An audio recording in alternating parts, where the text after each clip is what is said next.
বন্ধুরা, আজ আমি কচুর শাক বানাবো। কচুর শাকগুলোকে টুকরো টুকরো করে কেটে ভালো করে ধুয়ে প্রেশার কুকারে সিদ্ধ করে নিয়েছি।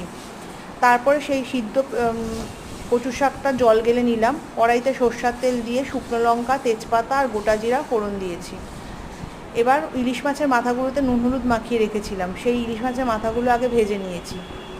ভাজা হওয়ার পরে ইলিশ মাছের মাথাগুলো তুলে সেই তেলের মধ্যেই আমি নারকেল কোচানো দিয়েছি। নারকেল কোচানোগুলো যখন লাল লাল হয়ে গেছে, তারপরে তার মধ্যে আদার বাটা, জিরার গুঁড়ো, ধনের গুঁড়ো, কাঁচা লঙ্কা আর হলুদের গুঁড়ো, নুন দিয়ে ভালো করে কষিয়ে নিয়েছি।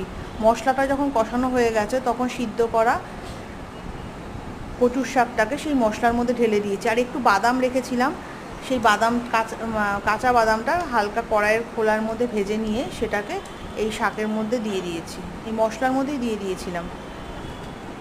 এবার মশলাটা যখন সাঁতলানো হয়ে গেছে, কচুর শাকটা ঢেলে দিয়েছি। কচুর শাকটা ভালো করে যখন জল মরে গেছে, তার মধ্যে আমি মাছের মাথাগুলো দিয়ে দিয়েছি।